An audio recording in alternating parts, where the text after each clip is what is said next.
Ooh, baby, listen, the circumstances have changed. I went to the grocery store to buy eggs and Me since it is $5 million.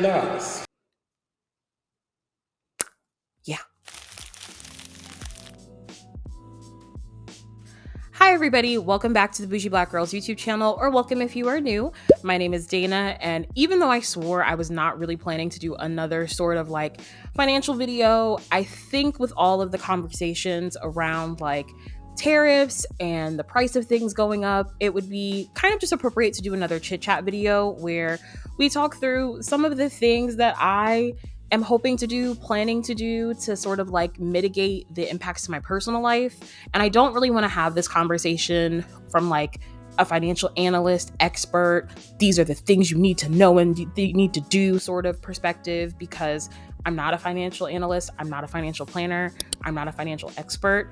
I just want to have this conversation from like person to person, girl to girl, as we are planning to figure out how to navigate this space, especially for those of us who are like single income, no kids, don't really have a lot of help or support, doing it on our own kind of perspective. So if that sounds like you, or you're maybe just looking for some additional like, I don't know, conversation sounding board on like how people are actually planning to like deal with whatever the heck this is going to be for the next several years, definitely stay tuned, like, subscribe.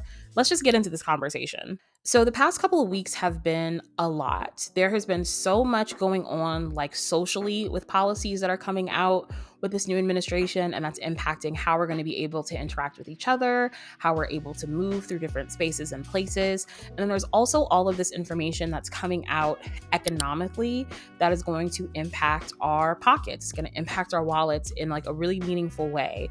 I think the thing that I've noticed in a lot of the headlines is that these tariffs are going to be placed on a lot of countries, but right now it's 3 major places of Canada, Mexico, and China. And if you are somebody with half a brain that has been to a store in, I don't know, the last 20, 30 years, you know that majority of the goods that we utilize on a daily basis are produced in, you know, a combination of all of these places. And while a lot of us knew this already, unfortunately, some people I think are learning the hard way that the most likely outcome is that these increases are not going to fall on the governments of the places where we're imposing these tariffs or on the companies. They're really going to fall into the pockets of consumers, which really, really, really sucks, especially for people with limited resources and limited income. I think it can be really easy to fall into like the information overload and downward spiral of it all. And believe me, I have been there quite a few times over the past couple of weeks. But something I'm trying to do to help keep myself out of that space is just to find a few major areas where I can make some smart decisions that will mitigate, but probably not solve for the impacts of what we're going to feel over the next couple of years. And I thought, again, it would just be nice to share that with some other folks who are trying to wrap their heads around it as well. And so those 3 areas for me are going to be my home goods and supplies, my travel and transportation costs, and also like my leisure spending. And I use that term very loosely. So let's actually get into all of those areas. So starting off with supplies and home goods, I think that this is pretty self-explanatory. This includes my food, my water, and cleaning supplies, but I am also including like my clothing and my emergency preparedness resources in this category as well. One thing I think that we've definitely all heard is that our grocery bills are going up because a lot of that stuff is imported from Mexico and Canada. And so to mitigate that, my cleaning products, my dry goods, any sort of like canned or non-perishable goods that have a year-long shelf life or more, I am really stocking up on that stuff and trying to buy in bulk if and where I can. I'm also trying to be a bit smarter with prepping and maximizing my freezer space. And so when it comes to things like meats, frozen vegetables, you know, can I really start to buy in bulk for those things? So as those prices sort of like slowly but surely start to creep up, you know, I have at least a good stockpile. So when it's time to replenish them, you know, it's not going to feel as, you know, sharp and drastic as it is if I'm buying those things a bit more frequently. Now, interestingly enough, I am also going to be buying fresh produce a bit more often, but on the flip side of that, I'm going to be buying significantly less. I tend to let a lot of my fresh produce go to waste. I know a lot of people, we share that in common when it comes to like my fruits. So instead of doing sort of like that 2-week monthly cadence, what I'm going to try and do is go for fresh produce every week to 10 days and buy just enough for that small time frame so I can buy less, waste less, and hopefully, that'll sort of even out the cost and maybe even, if I'm fortunate enough, save me a little bit of money.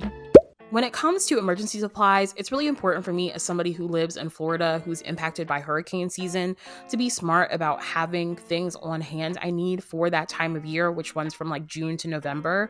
But I think it's important for anybody, regardless of where you live in the country, especially now, to start thinking about what your home emergency kit looks like and making sure that you're stockpiling on some of those things that you need now before it gets to be a little bit closer to the time when you would need to utilize them. And again, those prices go up. Think a little bit closer to hurricane season, maybe like early May, I'll do a walkthrough of my emergency preparedness kit, which is, I don't know, on like a grading scale as a non-native Floridian, I think my kit is probably like a B-, C+ at best. So stay tuned for that video. But yeah, that is definitely something you should be thinking about as well. And that'll actually transition us really nicely into the next thing I want to sort of bring our attention to, which is travel and transportation and how to mitigate our cost in that area.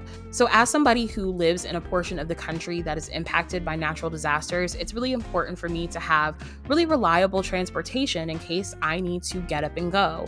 Similarly, sometimes driving is not an option, and so it's important for me to have sort of like the financial means and resources to book a flight if I need to get up and go. And so I am trying to think through ways to make sure that my car is in tip-top shape as a girl who absolutely hates car maintenance, and also make sure that I am putting in place the resources now to be able to book in a flight should I need to have emergency travel. And also just like throughout the summer and maybe even a little bit closer to the holiday season when I want to travel, what can I do to, start to make the impending cost increases in those areas a little bit more digestible now. And so in the spirit of that, I am really trying to be a bit more intentional about doing the things with my vehicle now to keep it in tip-top shape.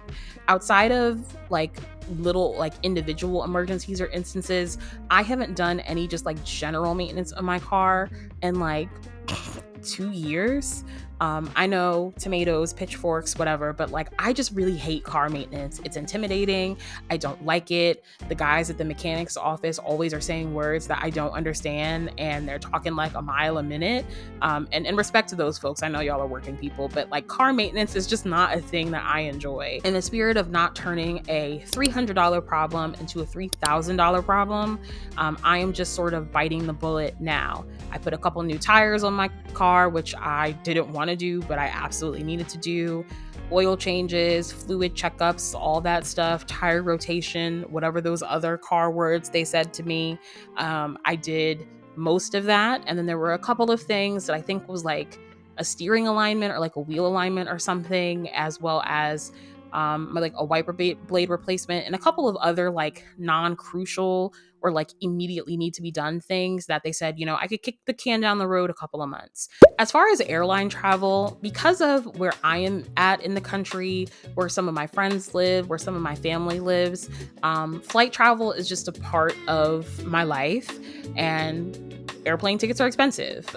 So I already struggle to make sure that I have enough set aside to be able to fly as much as I do. And I'm just going to try and be even better about that. So something that I am trying to do to help, again, mitigate those impacts is just take about like $10 to $15 every, pay period every week and kind of just put that away specifically for flight expenses. And in the grand scheme of things, that's not really a ton of money, but the less I have to pay in one sitting for a flight, the better. Another great way I'm able to spend less but still be able to fly as frequently as I want to is to just sort of buy miles miles when I have the resources to do so. So 2,000 miles for both American and Delta Airlines, which are the two airlines I tend to fly the most, is somewhere between like $70 and $80 for both airlines. And depending on where I'm going, when I'm planning to go, between January and July, I said my new thing is just to buy 2,000 miles when I've got a little bit of extra money. Now, last but certainly not least, I do want to talk a little bit about leisure spending. And I don't mean like money to go on vacation, money to go to concerts and parties and on lavish trips. I really just mean any spending that is not like essential to living. So, like anything that's not rent, utilities, gas in your car, etc. Rising costs in other areas of your life is going to impact the amount of sort of like discretionary money you have. And that includes like money that can go towards your subscription services. It includes money that you can use to go buy a book from the bookstore, catch a movie on $5 Tuesdays. Like it's going to impact all of those little things and all of those little moments that just make life a little bit more livable. And that's unfortunate. To me, leisure spending is not something that I think I could realistically cut out completely. Yes, of course, we all hold down jobs and work so we can have a roof over our heads and food in our mouths. But I don't know, leisure spending just creates that additional incentive that I think a lot of us need in our day-to-day life. I think I'm just going to try and find ways to be a bit more reasonable with that, and also find ways for me to still have fun, but maybe like cut down on what I'm doing. So the large coffee is going to take a small downgrade to a medium or a small. My carry out, on Wednesdays and Fridays is going to cut back to just Fridays. When it comes to the price tag that's associated with just being social and like wanting to go out and hang out with your friends, something that I think my social circle maybe unintentionally is doing down here, but I really want us to continue throughout the rest of this year, is finding ways to hang out at home. And so can we rotate, each month somebody hosting a girls' night at home, and, somebody provides food, the other person provides alcohol? Can we do game nights? Can we invest in, something that we can share in an indoor setting? Thankfully, I live in an area with a really nice climate.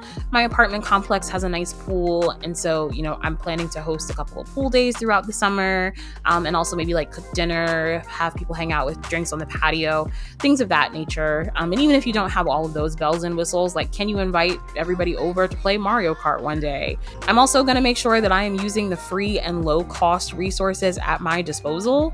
And so really making sure that I am utilizing the Libby app, making sure that I am also utilizing my Kindle Unlimited subscription, which I do pay for every month, making sure that I'm watching some of the free movies that are available on YouTube before I pay for another subscription service.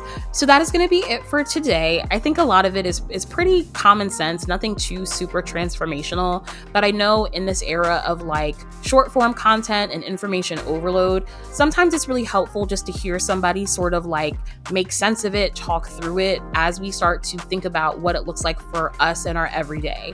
So if you have any tips or tricks or anything that you're thinking about sort of, cutting back on or prepping for as we enter this uncharted territory, definitely drop it in the comments below. I know people would really love and appreciate to see and hear what other people are doing. Be sure to like this video, subscribe to the channel for new videos on Thursdays and on Sundays, and I will catch you guys a little bit later on this week. Bye.